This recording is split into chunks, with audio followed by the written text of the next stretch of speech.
Students, welcome to your biology class. And today shall we discuss about topic in the breathing and exchange of gases chapter, that is the gas exchange. Students, in breathing and exchange of gases, the in name of the chapter itself, they are telling exchange of gases. Yes, so we are breathing here. The living organisms, especially human being, are breathe. They are taking oxygen and giving outside carbon dioxide. These two are the oxygen. From the environment we are receiving the oxygen, and into the environment we are giving the carbon dioxide.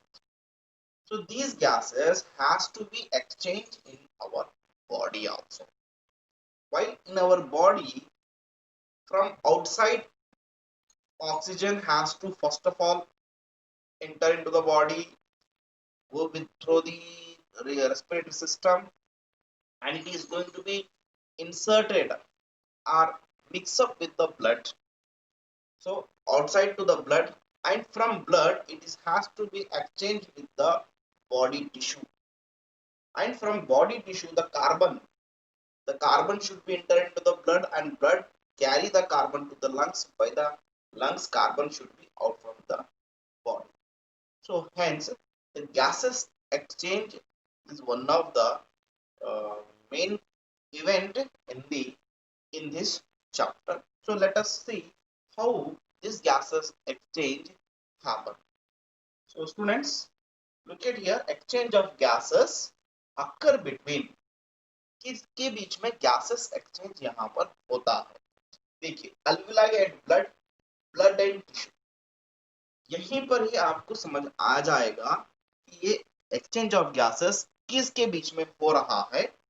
बच्चों देखिए इधर, alveoli यानी कि lungs में oxygen वाली air आती है, फिर लंग्स तक ब्लड सप्लाई होता है, तो लंग्स से ऑक्सीजन ब्लड में जाएगा, फिर ब्लड के अंदर से कार्बन डाइऑक्साइड अल्विलाई में जाकर फिर अल्विलाई से वो बाहर. Now you can see here the structure of the alveoli, वो ऐसे होते हैं.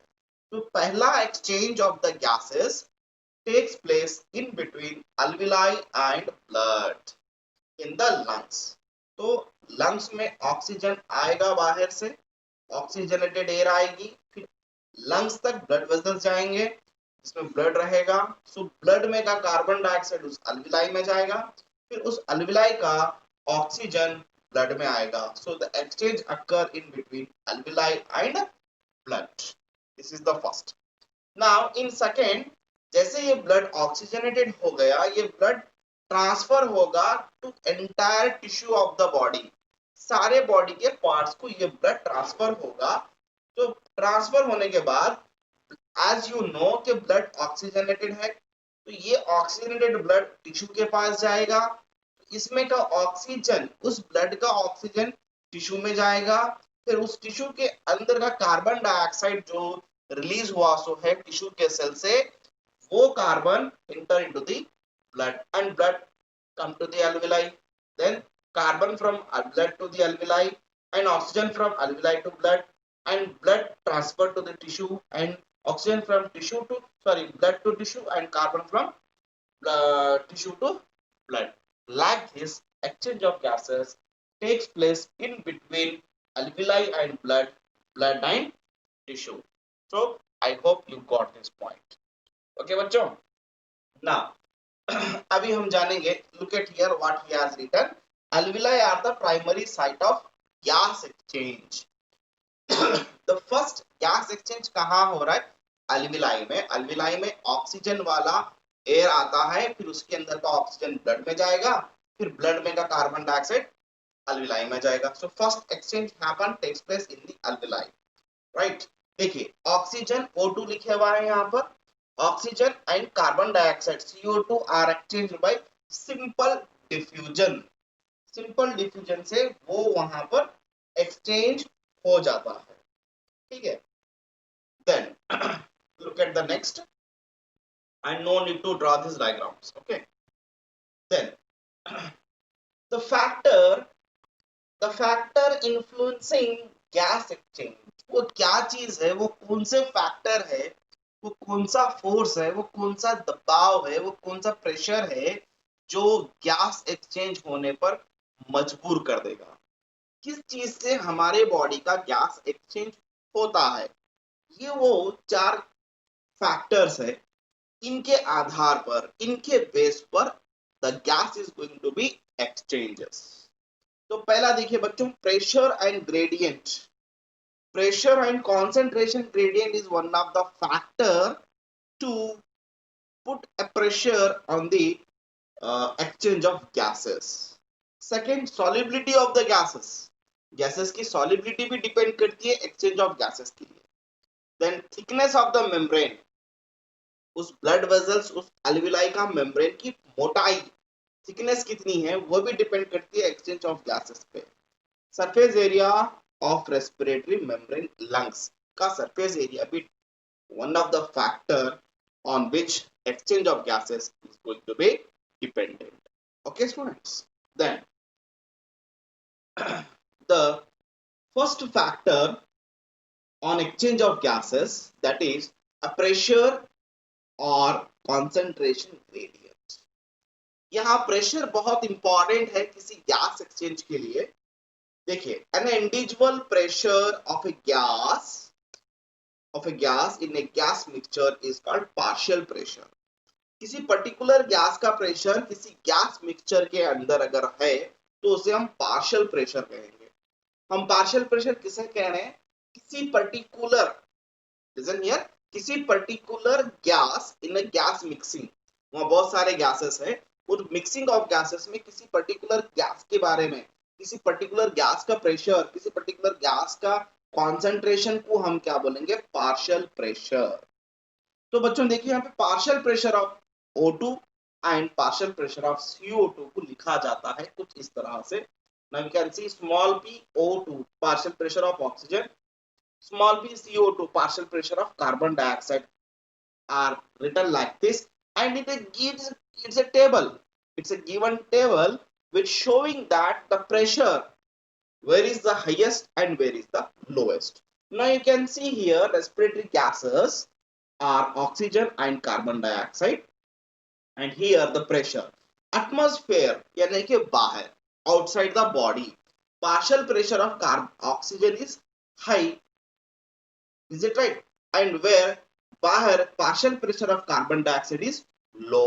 देखिए बाहर प्रेशर ज्यादा है ऑक्सीजन का और कार्बन कम है। alveoli के अंदर carbon partial pressure of oxygen is more, carbon is less। Deoxygenated blood, ये वो ब्लड है जिसके अंदर ऑक्सीजन नहीं कार्बन डाइऑक्साइड है। तो देखिए पार्शियल प्रेशर ऑफ कार्बन ज्यादा है, पार्शियल प्रेशर ऑफ ऑक्सीजन कम है। ऑक्सीजनेटेड ब्लड जिसमें ऑक्सीजन का प्रेशर ज्यादा होता है, कार्बन का प्रेशर कम होता है। टिश्यू के पास कार्बन ज्यादा होता है और ऑक्सीजन कम होता है। ये हो गया कुछ प्रेशर का अपना अपना स्टैंडर्ड, वेयर जहां पर प्रेशर कितना पाया जाता है, लाइक दिस। ओके स्टूडेंट्स, चलिए अब हम बढ़ते हैं इस डायग्राम की ओर। Now you can see here, ये जो बीच में आपको दिख रहा है ये हार्ट है। देखिए हार्ट के दो पार्ट होते हैं, एक ऑक्सीजनेटेड ब्लड सप्लाई करता है और एक कार्बन डीऑक्सीजनेटेड ब्लड सप्लाई करता है। हार्ट का जो राइट पार्ट होता है वो ऑक्सीजन सप्लाई करेगा, और सॉरी जो राइट पार्ट होता है वो डीऑक्सीजनेटेड सप्लाई करेगा, और जो लेफ्ट पार्ट होता है वो ऑक्सीजन सप्लाई करेगा। तो यहाँ से देखिए ये जो हार्ट आप देख रहे हैं, इसका ये जो राइट साइड है, इसका जो राइट साइड है, इस राइट साइड से कार्बन वाला ब्लड पंप होके अल्वेलाई को जाएगा, यानी कि लंग्स, जिसको हम क्या बोलेंगे, पल्मोनरी आर्टरी बोलेंगे, जो डीऑक्सीजनेटेड ब्लड को लंग्स को लेके गई। This is the lungs, alveoli you can see here. ठीक है, अब यहाँ पर पार्शियल प्रेशर ऑफ ऑक्सीजन ज्यादा है, पार्शियल प्रेशर कार्बन डाइऑक्साइड कम है, ये एक्सचेंज हो गया। देखिए इसके अंदर का कार्बन यहाँ चलेगा, फिर इस अल्वेलाई का ऑक्सीजन इस वेसल्स पे आके पल्मोनरी वेन के जरिए से it is inter into the heart first. From the heart systematic artery, जो ऑक्सीजनेटेड ब्लड है वो टिश्यू को लेकर आई, यहाँ पर एक्सचेंज हो गया। इस वीन का ऑक्सीजनेटेड ब्लड में का ऑक्सीजन टिश्यू में गया, फिर टिश्यू का कार्बन फिर इधर आया, देखिए। देन यहां से सिस्टमैटिक वीन, ये सिस्टमैटिक आर्टरी, ये सिस्टमैटिक वीन, इसके जरिए से deoxygenated blood again inter into the heart, ठीक है। तो ये इस तरह का यहाँ पर ब्लड का मूवमेंट है through the heart. Oxygenated and deoxygenated blood is going to be move like this, through the what, heart, ठीक है students, right students. So I hope you got this. यहाँ आप कंफ्यूज नहीं कर लेना चाहिए, वीन और आर्टरी, जो ब्लड हार्ट की तरफ आता है, चाहे वो ऑक्सीजनेटेड होने दो या डीऑक्सीनेटेड, उसको हम वीन कहेंगे। वीन, जो ब्लड हार्ट से जाता है, चाहे वो डीऑक्सीनेटेड होने दो या फिर ऑक्सीजनेटेड होने दो, उसको हम आर्टरी कहेंगे। आर्टरी से ब्लड हार्ट की तरफ आता है, सॉरी, आर्टरी से ब्लड हार्ट से बॉडी टिश्यू को जाता है, और बॉडी टिश्यू से जब ब्लड आता है तो उसे हम वीन कहेंगे, ठीक है। ये हमें नेक्स्ट चैप्टर यानी कि बॉडी फ्लूइड एंड सर्कुलेशन में इसके बारे में हमें डिटेल में वहां पढ़ने को मिलेगा। Okay students, now then see partial pressure of oxygen in alveoli, right? partial pressure of partial pressure in alveoli is more, कितना है partial pressure of oxygen in alveoli? 104 mmHg, then that in the blood capillary, जहां पर सिर्फ 40 mmHg, जिसकी वजह से oxygen diffuse from capillaries, diffuse into the capillaries from the lungs. तो lungs में ऑक्सीजन का प्रेशर ज्यादा है, ब्लड ब्लड वेजल्स में, ब्लड कैपिलरीज में ब्लड का वेजल ऑक्सीजन का प्रेशर कम है, जिसकी वजह से because of the partial pressure lungs के अंदर का ऑक्सीजन ब्लड वेजल्स में जाएगा।